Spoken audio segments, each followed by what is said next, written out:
Solta mais, solta mais. Brasil!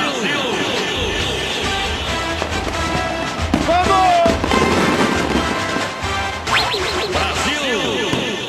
Ai, galera, que alegria, que sabor, mano, que momento, que felicidade, que alívio também. Nossa, a nossa Fórmula 1 ano que vem já estava se desenhando para ser incrível.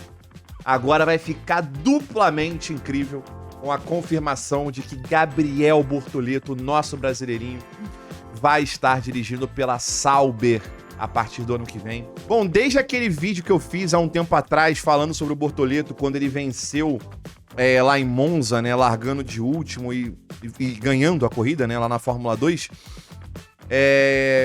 a gente já tinha esse rumor ganhando ainda mais força de que o Bortoleto poderia ir para a Fórmula 1, né? Eu acho que ali também ele mostrou uma força muito grande dentro do paddock também, de que ele merecia uma vaga, né? A gente teve aquelas entrevistas do próprio Binotto, né, comentando que também enxergava ele como um grande talento e estavam analisando todas as opções e não sei o quê. E aí acabou demorando também, porque a própria Sauber demorou para poder fazer o anúncio, né? Tipo, ficaram falando, não, mês que vem vamos resolver. Aí, mês que vem vamos resolver. E aí, finalmente, teve o anúncio aí. Na semana passada, antes do GP de Interlagos, já tinham alguns jornalistas já bastante confiáveis, né? Já estavam cravando a assinatura do contrato, que faltava só o anúncio. A gente foi para Interlagos com essa expectativa de que o anúncio poderia acontecer lá. E não aconteceu, acabou acontecendo agora só na quarta-feira. E eu gostaria de saber aqui, dona Kiki Sauberaldi, não sei, por que não teve o anúncio durante Interlagos? Cara, imagina o impacto, imagina o tamanho que isso não ia ter para a própria equipe, positivamente, se os caras não anunciam isso já no próprio final de semana aqui no Brasil. Ia ter gente saindo do autódromo já comprando Audi já, mano. Não ia ser eu, porque eu não tenho dinheiro pra isso. Eu abri até uma live na Kik pra comemorar, mano. Não ia abrir, mas tô falando aqui só porque, né? Mas assim, honestamente, eu não sei porque eles perderam essa oportunidade, mano. Essa janela de poder anunciar durante o final de semana de Interlagos, tá ligado? Mas enfim, de qualquer forma, o que importa é que eles já fizeram um anúncio, né? Eles confirmaram a informação. Então, nós teremos novamente um brasileiro no grid da Fórmula 1 depois de 8 anos. Contando 8 anos assim, né? Não é que eu sou ruim de matemática, não. O último foi 2017... 2024 são 7 anos, mas eu digo 8 porque ele só vai assumir o carro no ano que vem, né? O Brasil tem uma história riquíssima na Fórmula 1, né?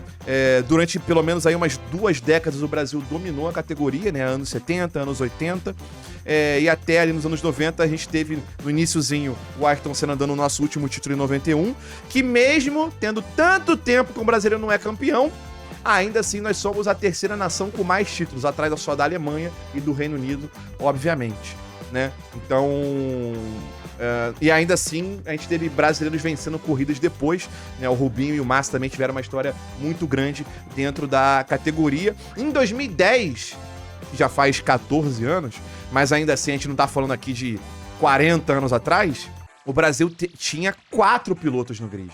A gente tinha o Rubinho, o Massa, o Bruno Senna e o de Graça. Então, assim, quando o grid tinha mais do que 20 carros também, saudades, né? Se o grid tivesse mais de 20 carros hoje, talvez a gente tivesse 2 brasileiros no grid também. Mas, enfim, Então o Brasil tem uma história muito, muito grande, muito, muito importante na categoria. E o Brasil não tinha como ficar de fora e por tanto tempo como ficou, né? Do grid da Fórmula 1. Mas, graças a Deus, esse tempo de quase uma década de seca passou e nós temos agora um grande brasileiro, um grande talento chegando no grid da Fórmula 1. Porém, é muito importante a gente falar de alguns detalhes aqui, beleza? O Bortoleto, ele tem muito talento. Todo mundo que acompanha ele há mais tempo já teve esse privilégio, já teve essa oportunidade. O Bortoleto, ele sempre me impressionou quando eu assistia ele desde as categorias de base, pela consistência dele.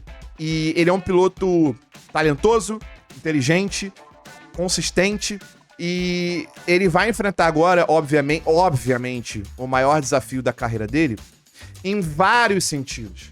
É óbvio que a Fórmula 1 é um ambiente muito difícil, né?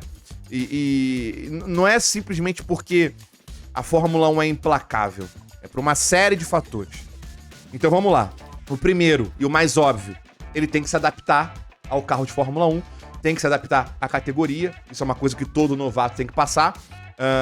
Em todos os sentidos, eu digo ao carro, aos processos da equipe, à duração da corrida, questão de aprender como o carro funciona, como que é um pit stop, você tem 24 etapas no mundo todo, questão... Enfim, todas as coisas que a gente não comenta muito, que acontece dentro do carro, fora do carro, que são coisas que mudam muito de escala da Fórmula 2 para a Fórmula 1. Elas aumentam de uma forma assim muito grande, muito exponencial. Além de tudo isso, que é o óbvio, mas que às vezes a gente ignora, porque são coisas que acontecem muito de bastidor e não tá só ali na ação, no resultado do piloto na pista, você tem, por exemplo, os outros novatos do grid. Você pega aí o Antonelli, o Jack Durham, o Berman, que já andou 3 vezes esse ano. Tem o risco do Colapinto assumir o carro da RB, ou até da Red Bull, vai saber, ano que vem. E que mesmo ele tendo andado esse ano, dá pra, de certa forma, considerar ele também um novato, né? Como um piloto fixo, né? Da categoria. Todos esses caras tiveram mais experiência com o carro de Fórmula 1 do que o Bortoleto. O Jack Durham, talvez o que tá mais próximo ali, foi o que menos teve, mas esses outros caras tiveram mais experiência. O Antonelli, a Mercedes encheu ele com tudo que dava pra ele andar, botou ele pra andar em tudo que dava. O Berman já dirigiu 3 vezes esse ano num GP mesmo, e já tinha andado em treino livre até ano passado, né? O Colapinto, se confirmar a vaga dele pro ano que vem, já dirigiu aí, já andou em várias etapas, já tinha andado em treino livre também. E o Durham, que tá correndo ali um pouco mais por fora dessa galera, mas ainda assim andou um pouco mais do que o Bortoleto. Então é muito importante a gente levar isso em consideração, além também do fato de que o Bortoleto está assumindo o pior carro do grid. Pô, Lud, mas aí o cara deixou pra ir pra Fórmula 1 no pior carro. Irmão, era a única oportunidade que ele tinha e ele agarrou. Porque, de repente, se ele espera aparecer uma porta melhor ano que vem, pode ser que esse bonde passe e ele perca a chance. Então ele abraçou a oportunidade que ele teve e é isso. Então, assim, vai ser muito difícil por tudo isso que eu já falei e ainda mais pelo fato de que o carro é o pior carro do grid e até por uma vantagem grande pro penúltimo pior, digamos assim, porque a gente viu como ali a disputa do 9º até o 6º nos construtores tá embolado, né? A Alpine, que era o penúltimo da tabela, deu um salto muito grande no GP do Brasil. Então agora caiu a Williams, mas ainda assim a diferença da Williams pra Sauber é muito grande. E a gente não sabe se vai melhorar pro ano que vem também, quando o Gabriel assumir o carro, porque a equipe com certeza deve estar focada em 26, que é quando o regulamento muda, quando o motor muda, o carro muda tudo. E por mais que esteja chegando um investimento da Audi, esteja chegando pessoas novas, com mais conhecimento, com mais experiência, para elevar o patamar da equipe, a estrutura da equipe ainda é precária pela falta de investimento que a Sauber teve durante tantos anos. O próprio Binotto, que assumiu a chefia da equipe, disse que a tarefa é bem mais difícil do que ele próprio imaginava que seria. Então, não dá para imaginar esse carro andando bem num futuro próximo.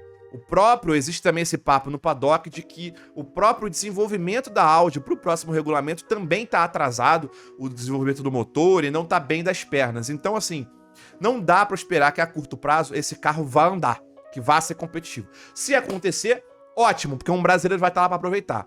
Mas se não acontecer, a gente precisa ter tudo isso em mente. A questão da adaptação do Bortoleto como piloto e também a questão do carro que não é competitivo. E por que eu tô falando que a gente precisa ter tudo isso em mente? Porque a gente sabe como o torcedor brasileiro, ele infelizmente é 8 ou 80. Quando tá tudo bem, tá tudo ótimo, mas quando não tá tudo bem, tá tudo terrível. Então eu sei que vocês estão me assistindo, 99,9% de vocês estão me assistindo, vocês não são essas pessoas. Vocês acompanham, vocês torcem, vocês têm conhecimento já de praticamente tudo isso que eu tô falando, e vocês vão saber entender, caso o Bortoleto esteja andando lá atrás, como aconteceu o ano inteiro com o Bottas e com o Guan Yu Zhou esse ano, de que não é porque ele é bagre, como a gente adora falar, mas a gente vai ver isso acontecer, a gente vai ver esse movimento de certos torcedores, né? Certos espectadores brasileiros que não acompanham sequer direito nem a própria Fórmula 1 para ter essa visão, para ter esse discernimento, que dirá acompanhar as categorias de base, para poder ver que antes do Bortoleto chegar na Fórmula 1, ele já tinha mostrado que ele tinha talento. Então, talento, para ele, não falta, nunca faltou. No entanto que ele chegou. Então, a gente vai ver, infelizmente, algumas pessoas falando, pô, mas esse é o nosso piloto? Esse é o cara?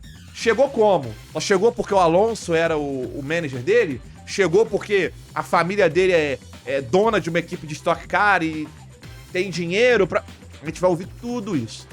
E eu gostaria que a gente tivesse esse discernimento pra entender.